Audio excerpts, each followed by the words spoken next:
عليكم ورحمة الله وبركاته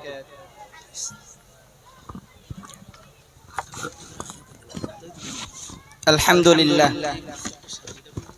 لله حمدا كثيرا طيبا مباركا فيه فأعوذ بالله من الشيطان الرجيم بسم الله الرحمن الرحيم لو أنزلنا هذا القرآن على جبل لرأيته خاشعا متصدعا من خشية الله صدق الله العظيم সমস্ত প্রশংসা সেই মহান সত্য আল্লাহ সুবহানাহু ওয়া তাআলার দরবারে তারই বাদ অসংখ্য অসংখ্য দরুদ ও সালাম বর্ষিত হোক বিশ্বনবী সাল্লাল্লাহু আলাইহি ওয়াসাল্লামের প্রতি। সর্বোপরি জানাই আজকের হানাফিয়া ইসালেসা মাহফিলের সম্মানিত সভাপতি মহাশয়, স্পিকার মহাশয়, মঞ্চে উপবিষ্ট জ্ঞানী গুণী আমন্ত্রিত উলামায়ে কেরাম, হুফাজে কেরাম, হুজ্জাজে কেরাম, সর্বোপরি আমাদের সকলের নয়নের মণি কলিজার টুকরা লবঙ্গ এসকে হানাফিয়া মাদ্রাসার আইকন জানার রক্ত ঝরানো মেহনতে আজকে লবঙ্গ হানাফিয়াতে পরিণত হয়েছে।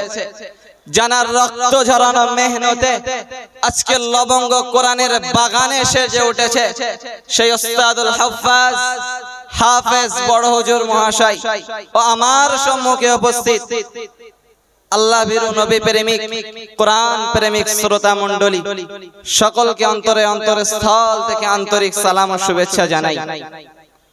সম্মানিত উপস্থিতি, মহাবিশ্বের মহাবিশ্বয়িকা সেই মহাগ্রন্থ আল কোরআন, লাউ আনজালনা হাযাল কোরআন, এই আয়াতের উপরে ভিত্তি করে দুটো একটি কথা।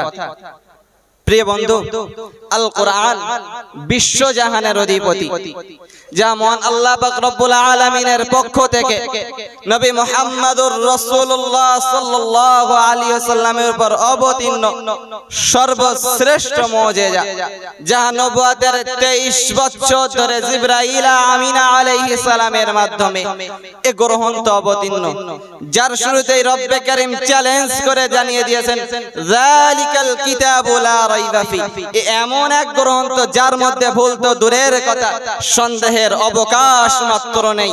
এক অমীয় বাণী, যে বাণী মানুষের হৃদয়ে পৌঁছে দিচ্ছে। দুনিয়ায় শত শত হাফেজে কোরআনের দল, তাদের কণ্ঠে কোরআনের অমীয় বাণী শুনে মনে হয় জগৎ সংসারের স্রষ্টা যেন সুবিশাল আটলান্টিক মহাসাগরকে ছোট্ট একটি ঝিনুকের মধ্যে ঢুকিয়ে রেখেছেন।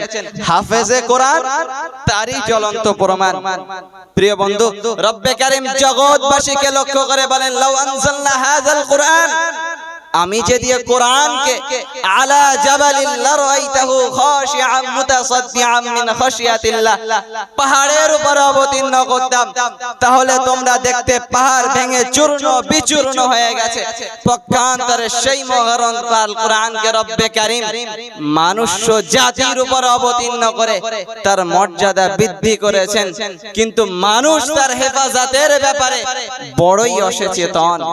সুতরাং কোরআন হিফজ করা হলো ফরজ, আর হেফাজত করা আমাদের নৈতিক দায়িত্ব। হাফেজে কোরআনের গুরুত্ব বোঝাতে নবী আরবি জনাবে মুহাম্মদুর রাসূলুল্লাহ সাল্লাল্লাহু আলাইহি ওয়াসাল্লাম বলেন, কিয়ামতের দিন রব্বে কারীম হাফেজে কোরআনকে বলবেন ইকালু লি সাহিবিল কোরআন ইকরা ওরতাকি ওরাতিল কামা লাকুনতা তুরাতিলু, তুমি পড়তে থাকো তেলাওয়াত করতে থাকো, মর্যাদা শীর্ষে আরোহণ করতে থাকো। ফিদ দুনিয়া ফা ইন্না মানিসলিকা ইনদা আখিরি আয়াতিন তাকরাহা, যেমন ভাবে তুমি দুনিয়ায় তেলাওয়াত করতে, এমনই ভাবে হাফেজে কোরআন পড়তে থাকবে, তেলাওয়াত করতে থাকবে, তার তেলাওয়াতের শেষ আয়াত পর্যন্ত রব্বে কারীম তার মর্যাদাকে বৃদ্ধি করে জান্নাতুল ফিরদাউস দান করবেন। নারে তাকবীর। সম্মানিত উপস্থিতি, আজ আমরা যারা সেই কোরআনের খাদিম, সেই কোরআনের সেবক, সেই কোরআনের পিতামাতা, সেই কোরআনিয়া প্রতিষ্ঠানের দাতা সহযোগী আমরা কি পেলাম? আমাদের কি হবে কিয়ামতের দিন? রাসূল বলেন নাফসুল ওয়ালাদি লিল ওয়ালিদি, সৎ সন্তানের নেকি যাহা তাহার পিতামাতার জন্যও লিপিবদ্ধ করা হয়। শুধু এখানেই ক্ষান্ত নয়, রাসূল আরো বলেন কিয়ামতের দিন একজন হাফেজে কোরআনের পিতামাতাকে এমন নূরের টুপি পরিধান করানো হবে যাহা সূর্যের আলোর চেয়েও জ্যোতিষ্ময় হবে।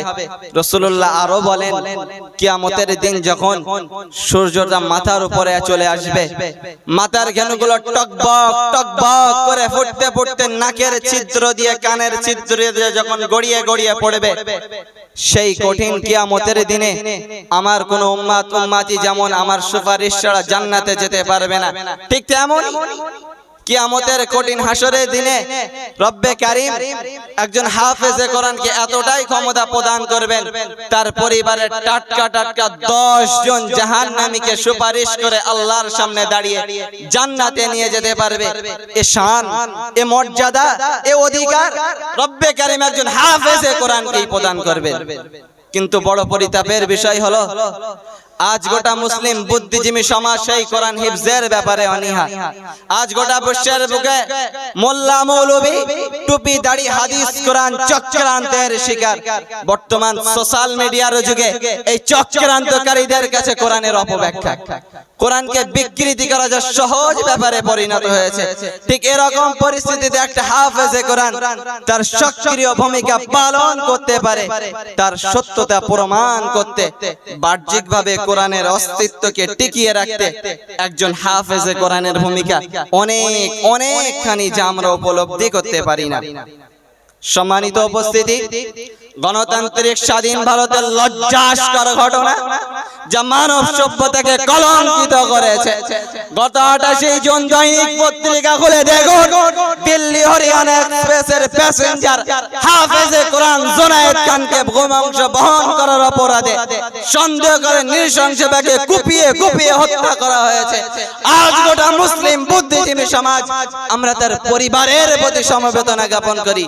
প্রিয় বন্ধু, তার পরিবারের প্রতি সমবেদনা জ্ঞাপন করলে জুনায়েদের মতো হাফেজে কোরআনের অভাব পূরণ হবে না। যদি জুনায়েদের মতো শত শত হাফেজে কোরআন তৈরি করার প্রতিজ্ঞা করতে পারি, তবেই তার অভাব পূরণ হবে ইনশাআল্লাহ। সম্মানিত উপস্থিতি, আমি ওই সমস্ত গদ্দার ব্রিটিশদের দালালদেরকে বলতে চাই, একটা জুনায়েদকে হত্যা করলে পৃথিবী থেকে কোরআন মুছে যাবে না। যতদিন পর্যন্ত ধরা যাবে লবঙ্গেশ হানাফিয়ার মতো কোরআনিয়া প্রতিষ্ঠান, ওস্তাদুল হক আলাগাজ হাফেজ রবিউল ইসলাম হুজুরের মতো ওস্তাদ থেকে থাকবে, একটা হাফেজে কোরআন এই পৃথিবী থেকে মুছে যাবে ঠিকই, কিন্তু হাজারো হাফেজে কোরআন জুনায়েদের জন্ম হবে ইনশাআল্লাহ। নারে তাকবীর। সম্মানিত উপস্থিতি, তার জ্বলন্ত প্রমাণ লেখক তার লেখনীর কালিতে লিখেছেন, পৌষের শীত ঘোষের গায়, মাঘের শীত বাঘের গায়।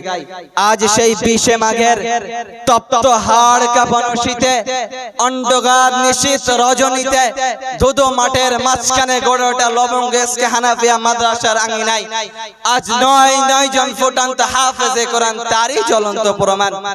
আজকে যারা আমরা হাফেজে কোরআনের পিতা হতে পারিনি, হাফেজে কোরআনের মা হতে পারেনি, হাফেজে কোরআনের দাদা হতে পারেনি, আল্লাহ পাক যেন আমাদের সকলকে আগামীতে হাফেজে কোরআনের পিতামাতা হওয়ার মতো তৌফিক দান করুন। সকলে বলি আল্লাহুম্মা আমিন। সম্মানিত উপস্থিতি, নিশ্চিত আপনারা অবগত আছেন যে আমরা দীর্ঘ সময় লবঙ্গেশ হানাফিয়া মাদ্রাসার আঙিনায় ছিলাম। আপনাদের সঙ্গে অনেক ওঠা বসা হয়েছে, কথাবার্তা হয়েছে। আমরা আপনাদের কারোবার সন্তান সমতুল্য, কারোবার নাতির সমতুল্য, কারোবার সমবয়সী, আমরা তো আপনাদেরই সন্তান। সেই হিসাবে আপনাদের কাছে ছিলাম, আপনাদের সঙ্গে অনেক ভুল করেছি, অনেক অন্যায় করেছি, অনেক বেয়াদবি করেছি। আজকে দিনে দাঁড়িয়ে যদি আপনারা আমাদেরকে ক্ষমা না করেন, তাহলে এই ভুলের মাসুল সারা জীবন আমরা দিতে পারবো না। সেজন্য আমাদেরকে সকলকে মাফ করে দেবেন এবং ক্ষমার নজরে দেখবেন এবং আমাদের জন্য দোয়া করবেন। আমরা যেন 30টা পারা কোরআন কোরআনকে সিনায় গেঁথে আজীবন যেন জীবন্ত কোরআন হিসেবে গোটা পৃথিবীকে রাজত্ব করতে পারি। আল্লাহ যেন আমাদেরকে কবুলিয়াত কাবিলিয়াত হাফেজ আলেম হিসেবে কবুল করে নেন। আমরাও আপনাদের জন্য দোয়া করি, আল্লাহ যেন আপনাদেরকে ঈমান ইসলামের উপর কায়েম থেকে রাসূলুল্লাহ আশিক বানিয়ে এই কোরআনের প্রতিষ্ঠানের ওসিলায় আল্লাহ যেন কিয়ামতের দিন আপনাদেরকে নাজালের ওসিলা বানিয়ে দেন। সকলে বলি আল্লাহুম্মা আমিন। হাযা মা ইনদি ওয়াল ইলমু ইনদাল্লাহ আলাইহি তাওয়াক্কালতু ওয়া ইলাইহি উনীব। সুবহানাকা আল্লাহুম্মা ওয়া বিহামদিকা ওয়া আশহাদু আল লা ইলাহা ইল্লা আনতা ওয়া আস্তাগফিরুকা ওয়া আতুবু ইলাইক।